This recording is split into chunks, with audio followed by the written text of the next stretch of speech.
So it looks to me that only place left is this. It is finished. And we got into combat right away. I should have guessed.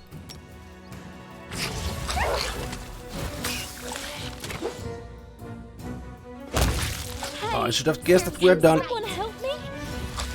I don't think that is going to... Yes, no.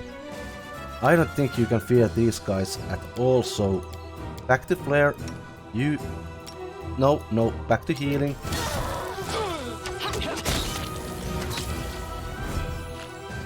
Oh, Octavia. That seals it. We have to return to capital. But not yet. You deserved it. You keep healing. At an end. I see. Traces of my We need to kill this guy first. No, we really need to kill this guy first. Because right now he can't cast spells to heal us. Okay, and then back to bow. Thank you, Mr. Tristan. Let's try this. Kill that. Way. Kill that thing. Okay, Ekon is down.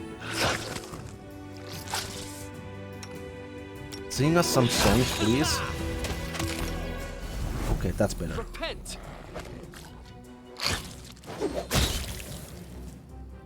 Whew. Octavia suffered a gripping wound in the battle. I'm listening. Yeah, thank you for that.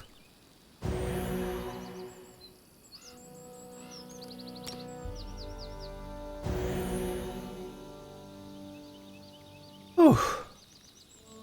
Well, that was interesting. So let's take our levels. Savir first. You keep being rogue. You will be rogue 5, which will grant me a bonus sneak attack level. Right? And athletics, mobility, trickery, stealth, knowledge world, perception and persuasion. And nothing more. That is good. Valerie, you be you. You keep remaining as Tower Shield Specialist. You will get a bonus combat feat. And Burst Barrier. Tower Shield Specialist can use his shield to screen himself from burst spells and effects, gaining +1 bonus on reflex saves against them while employing Tower Shield. So it is the same that we have here.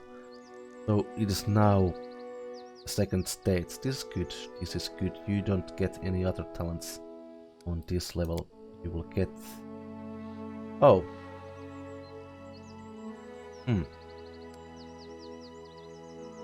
See, I'm not sure about if we want to grant her persuasion, but there's not many other talents that she could use.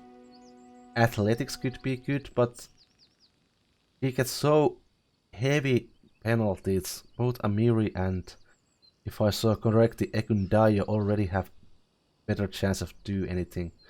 So I don't think we'll just give her perception and we already have mobility 3. Let's give her that as well. I don't know, maybe we decide to give her a dazzling display or something. If doesn't really matter. Only thing that matters here is perception for her. Now that she already has mobility 3. Due to heavy penalties she gets, it's just perception. And so we can consider persuasion as well. He doesn't use any other talent. Okay, weapon focus. I could take the sword now.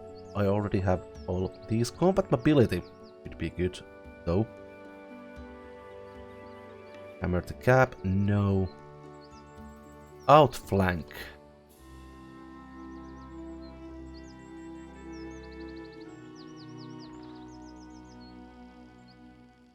No. No, no, no, no, no. None of this. Improved initiative. He doesn't even need that. Endurance is something that she could do, or fortitude saves.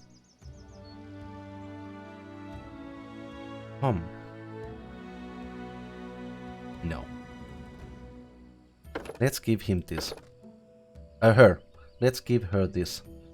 Weapon focus. I believe that there would be other things that I could give her.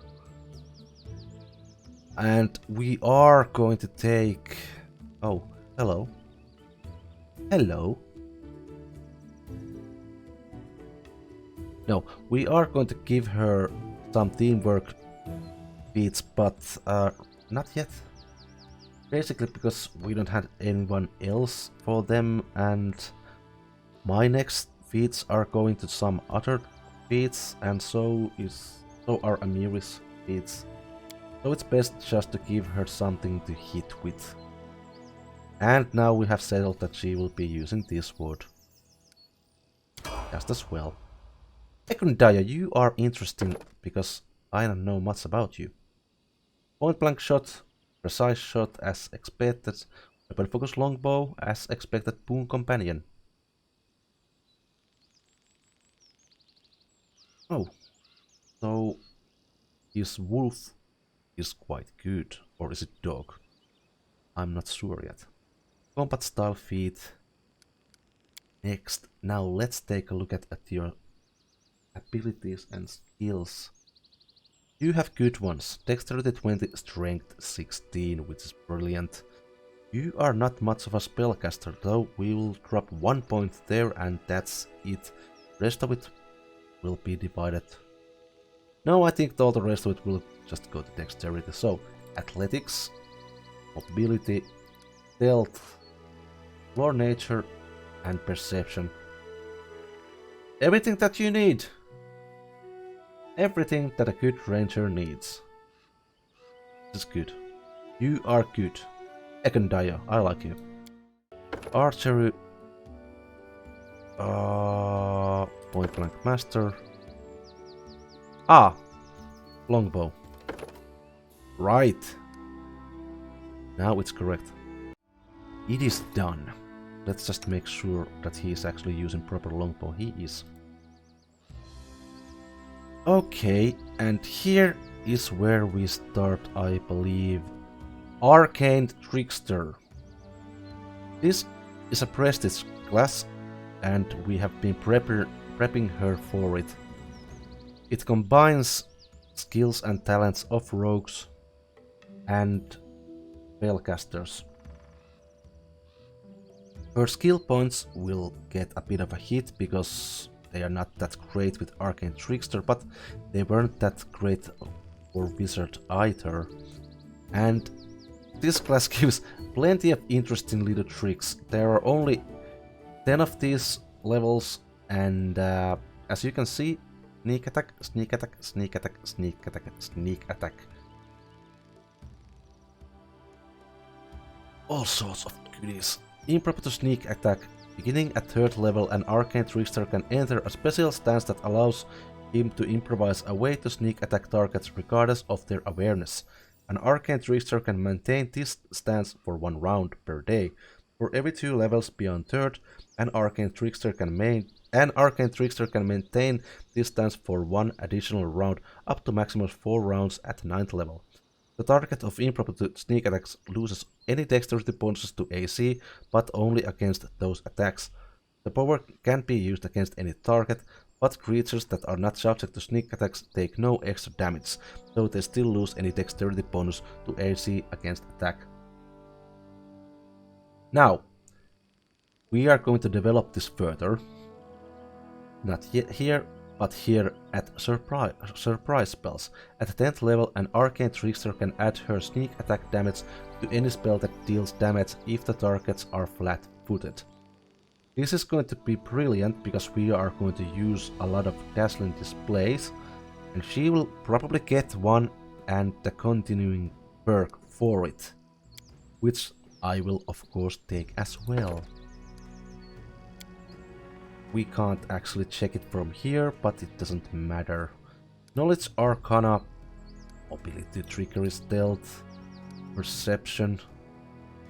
Yep, just all of these. Do you actually need trickery to anything? Well, you do, in case I fail. I might fail, you'll get a second chance to try it. How many points do you actually get right now? 5. Oh no, if we are going to give her dazzling display. Oh, but we don't actually need her to use the dazzling display. Do we? You know what? We are going to up your persuasion anyway, just to give us some options. You don't really need mobility. You will need stealth for now. So how many points? 2 points. It will take us some time to up the persuasion, but let's see. Your current primary skills will be stealth for now, until you get better spells. Knowledge Arcana, permanently, perception and persuasion, and we will see these later on. Especially if we will raise your intelligence, you will get more points. And we have new spells for you. Beast Shape 1. No. You already have transmutation spells on, hey, for which level? Hold on.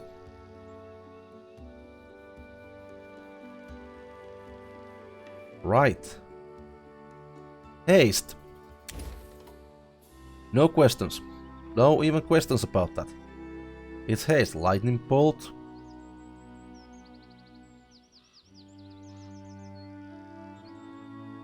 I'm not sure if this is a ray. Well, it is touch attack spell. I'm not sure about that. We will take it if we'll take it. Okay, this. Wait a minute. Yes, we have haste now. You were just misleading me. Fireball would be good. Heroism could be good, but Lindsay already has it. Hold. The invisibility communal. No one has this. We can buy these spells and find these spells. What we really need is this. These two spells, haste and see invisibility communal. We can find and buy more spells for her, but these are something we absolutely want her to have. This is great. Lindsay! Lindsay, my dear. You will be you and you will remain as a bard and you will get a bard talent. This is great. And what else you will get? Fascinate! At 6th level, a bard can use his performance to cause one or more creatures to become fascinated with him. Each creature to be fascinated must be within 30 feet. Each creature within range receives a will save. Blah blah blah blah blah. If creature's saving throw succeeds, the bard cannot blah blah blah blah blah. If the saving throw fails, the creature stands quietly and observes the performance for as long as the bard continues to maintain it. Any damage to the target automatically breaks the effect. Good to know. So, use magic device, persuasion, perception, knowledge word. We need you to cook some things. Yes, we do. The final point is interesting. Where to put it? Trickery, stealth, mobility. She doesn't really need mobility. Well, sometimes she could use the mobility. No. Well, stealth. She doesn't have any stealth. She has trickery, which she doesn't need, but she could use with stealth. Oh yeah. And this is going to take a while.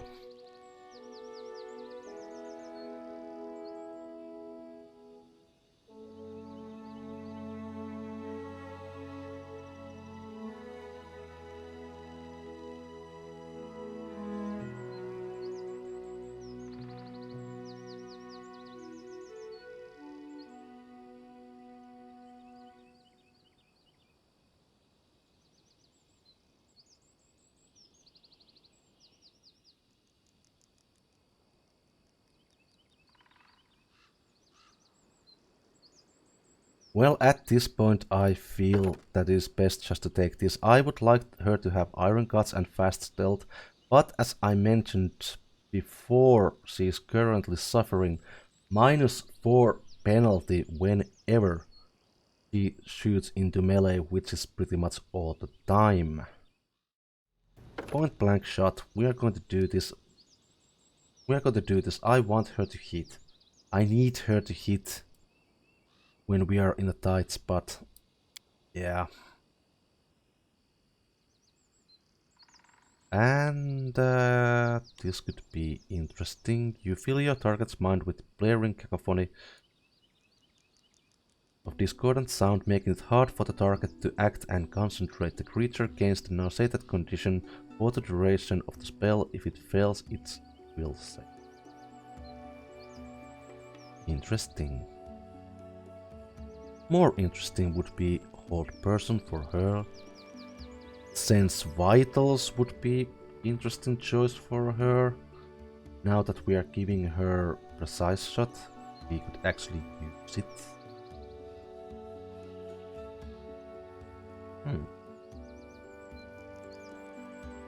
Sound burst evocation. Oh. You blast an area with a tremendous cacophony. Every creature in the area takes 1d8 points of sonic damage and must succeed at a fortitude save to avoid being stunned for 1 round. That is also interesting. However, I consider Lindsay as a support character, so cure moderate wounds would be a no-brainer for her. Hold person. Invisibility could be great. Mirror image could be great to her. It would be actually very great for her, because she can cast it. And that is what we are going to get, right? Where is the mirror image? I just had it there. We are going to take that, because like Blur, she can cast it to allies. Right? No, that's personal, actually. Cannot cast it to allies, which is why we are not going to take it then. Your moderate wounds.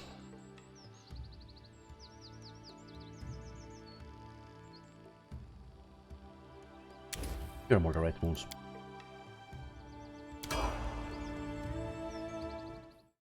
Now let's investigate further. Just a bit, now that we are already here. Hello. The remains of cobbled road are barely visible. All according to plan. Yeah, this really looks like something we should take Harim with us, right? And what is over here? In due time. Oh, hello. Once long ago, a sturdy watchtower rose above the forest, ready to signal an enemy approach day or night.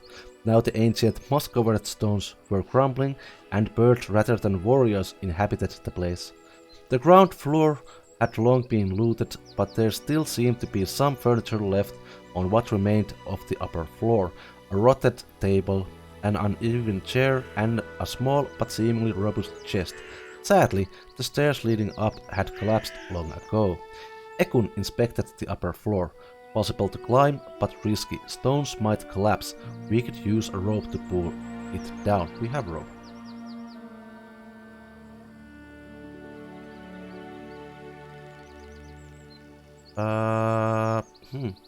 We trusted Ekun to hit the chest.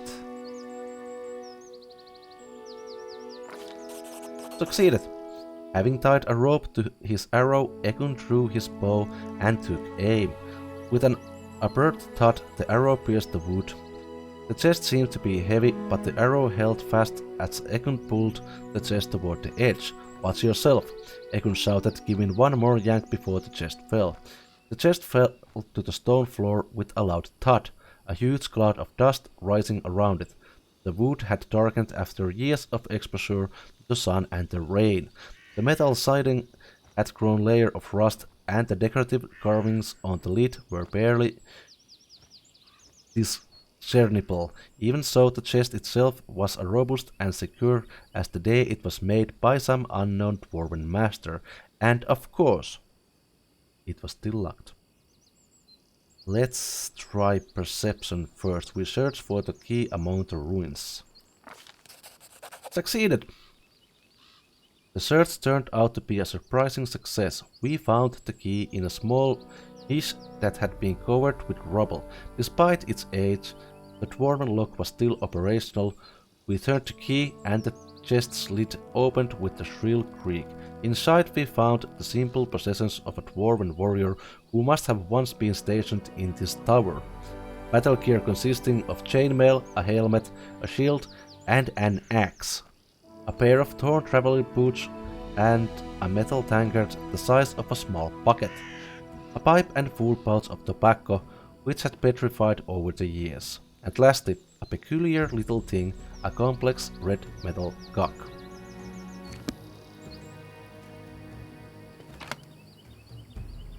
Stuff! Great axe! Suit, blackened apron, heavy shield, breastplate. Oh. What did we get? What did we get? The war axe. Troll Reaper. Oh, Amiri, you are going to love this. Oh, this goes to Amiri. Enchantment +1 corrosive. This +1 great axe deals additional 1d6 acid damage. Oh, she's so going to love that one. I already am. Breastplate +2. Don't do a thing with that. We get something else. Suit blackened apron. Oh, these are for storyteller, not for us. Fine.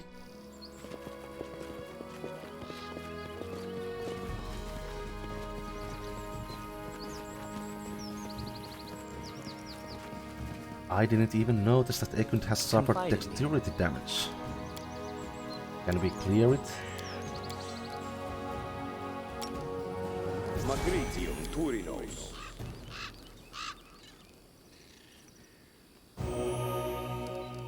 We've cleared it. Now let's see about this tower. Oh, hello. Let's see about loot first.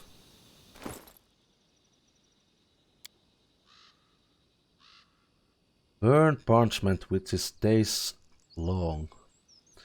On the ancient parchment there are words written by a feeble hand, discolored with age and barely visible. Every morning I wake up as a 20-year-old boy. It's the best morning of my life, for today is the first time I take over the post at the Watchtower over the Great Shield Road, which would be this. Every morning I open my eyes and see the tower in ruins. Horrified, I grope my grey beard with my gnarled fingers and slowly realize that there is no sealed road anymore, and it's been this way for more years than I can count. I must be older now than the decrepit Gogan was when he died and left me alone. Unforgiving time has eroded both the stones of the tower and my flesh and mind. The holy statue of Thorak is the only thing time itself dares not to touch. I do remember that it's my duty to guard something hidden inside the statue, but I don't remember what exactly I'm guarding. The key I wear hanging on my neck, the Lankybook's golden cock, is as heavy as an anvil. Where is the Wardast white cock? I don't remember. What happened to the Skekke's red cock? When its keeper, Gogan, died? I don't know. Every morning I go around the neighborhood looking for people. I haven't seen any for years. Neither traders nor bandits. Sometimes my mind tricks me and I recall speaking to a hunter or a scout just yesterday, but these memories are too vague to be true. I guess my feeble mind just entertains itself with illusions. I've been hoping for too long to see a day when dwarves return and restore the road. Now I seriously doubt there's anyone of my kin left in this world, or anyone alive at all. Maybe some unimaginable plague has razed away every single living soul in the whole of Golarion except for me. If someday someone returns to these parts and manages to read this, remember our names.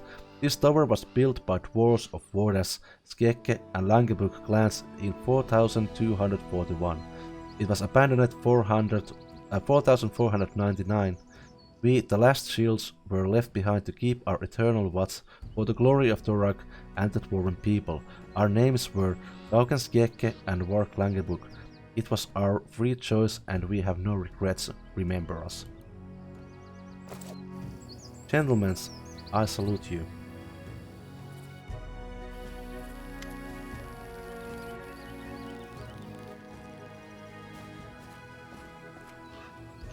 Unlike the time-worn Watchtower, the statue of Torag is in perfect condition. The Dwarven god's face has a stern look, almost accusatory, when combined with surrounding devastation. Ekun bows his head and whispers a short prayer before the statue. Perception 20. Examine the statue. Dwarven artisans are famous for instantly clever hidden mechanisms in their works. You discover a hidden panel with a niche above it. In the niche, a set of jagged grooves adorned with arcane symbols seem to be connected to something deeper inside the statue. It seems that access to Torag's treasure will require the missing cog. Put 3 cogs into the mechanism.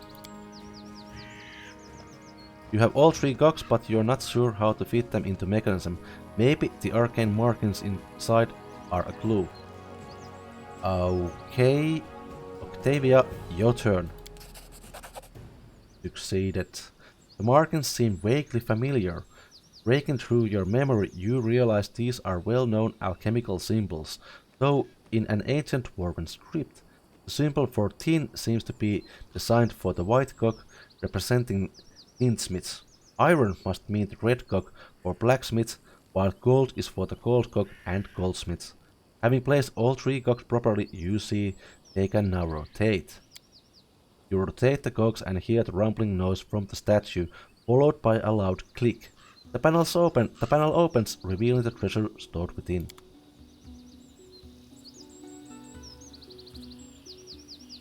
Ready for anything? I know what to do. Full plate, money, onion soup. Yes, I realized that I just got excited about the onion soup. Which went where? Info. Flour, onions, cheese.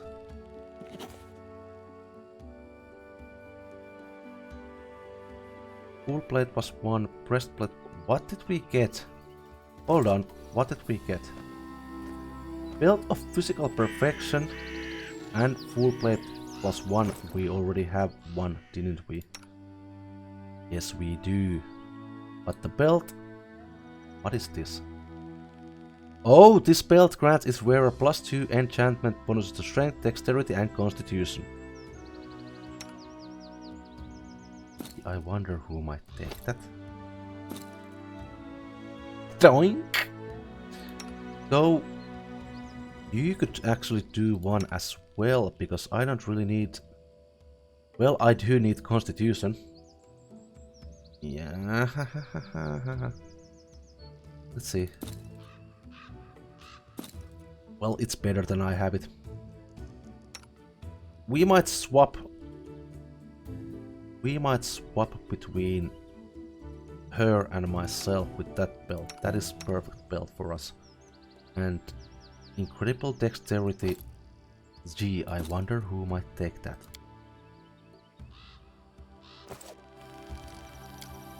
Well, I have to admit, this has been very good little trip. Very good little trip. Torag statue, huge tree. Yeah. Nothing more interesting there. And except the mushrooms. Lindsay, go get us some mushrooms. We can't live here without claiming mushrooms.